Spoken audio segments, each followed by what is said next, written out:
gets talked about too of how this applies to a website is the sales funnel. So kind of how does the sales funnel apply to a website?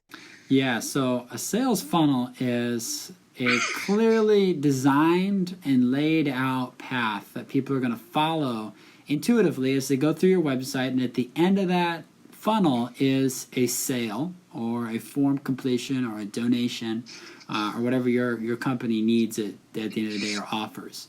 So the landing page is what we call it. It might not be your home page. It's just the first page you want people to land on.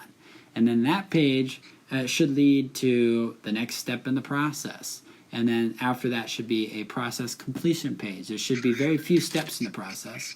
So in the funnel, you have about 3 tiers before you lose almost everybody.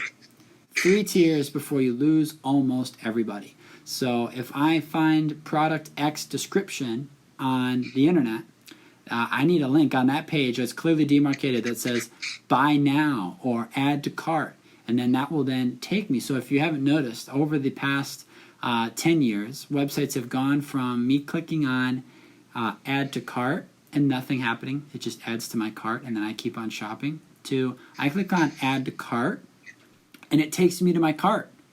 And it ushers me to check out. Like, oh, here you go. It's not like shopping in the store where you just keep putting stuff in your cart. Now we've also seen the addition of the buy now button, where you just click on it, boom, you got to purchase. Like, no thinking, it's not in your cart, it's just, boom, yours now.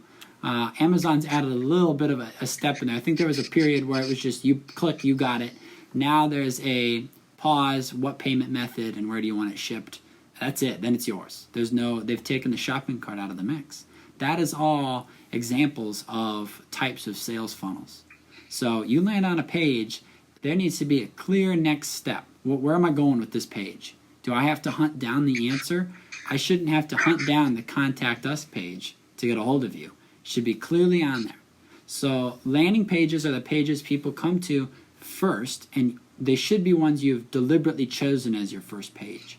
So when you have Google ads out there, you need to decide whether the page that they land on is your home page or a specifically built first landing page that directly sends them to the next step in the process without any extra fluff. It is brief description, brief reviews, checkout, or learn more, or it's very obvious. You might even, like I mentioned in our last segment, get rid of the links on the top of your page, get rid of other options. So a sales funnel doesn't have 10 different holes leading off in 10 different directions.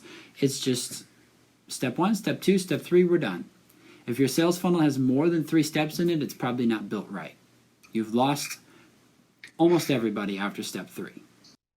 Because people only really want to do what, about 2 to 3 clicks to do anything? They don't really want to do more than that? Yeah, so another way of describing it is how many clicks before I lose them. So they're trying to get to the pot of gold at the end of the rainbow. And if it has to be click here, click here, click here, click here, click here, now you're here, I lost them all along the way. And sometimes it's not because they're angry, judgmental customers. It's just that everybody's time is precious. I'm here to get to wherever I'm going. And if you're not going to get me there in a timely manner, I'm going to get distracted. And if everyone's going towards viewing websites on their phone, then every second they're on my website is a second they could get a text that sends them somewhere else. They get a Facebook message, sends them somewhere else. Social media notification, a phone call, an email that's going to take them away from my website. So that funnel needs to be quick because the distractions are right there and ready to take them away from your website. So you kind of talked about like making it relevant to what they're doing. So making it kind of simple. It seems like you want to, when you get someone to that site, you want to, as you said, make it clear. What another way to, so I'm understanding you right, another really good way to describe it would probably be intuitive. Making it really intuitive. Would you say that's really important when you're creating that sales funnel? So they don't have to really think super hard or like second guess or question? Yeah, next step should always be obvious.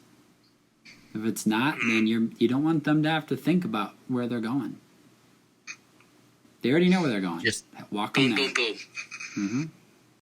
So if there's kind of a place in the line, so let's say I built this landing page and I want them to, download my free resources after they plug in their information, right? So I have my Google Ads. They click on that. They go to the next page, right? And that next page is the, hey, we have this free resource for you. And like, here's what it has. And okay, now fill in your contact information. And I'm seeing a high percentage of people see that page and then bounce. What would kind of be the process of what you could do to kind of fix that to convert someone then? Yeah, you just got to make sure that the content is clear and obvious. In the first section, I talked about not making your website busy. Get rid of all the dumb stuff that might send them elsewhere. If they're distracted, it should be by something else that's not on your website. Your website shouldn't distract them from your website. And if the if the pages are not obvious to what, or they're not truthful to what the person thought that they were getting, then you've got people there that shouldn't have been there in the first place, and that's going to throw your data off. So don't overpromise, don't misdescribe things, make it very clear, don't make it busy, make it obvious, and the sales funnel should work. Fantastic. So those are the things you should be then reevaluating if you're not seeing those conversions in those sales funnel, going back through that line and checking that. Fantastic.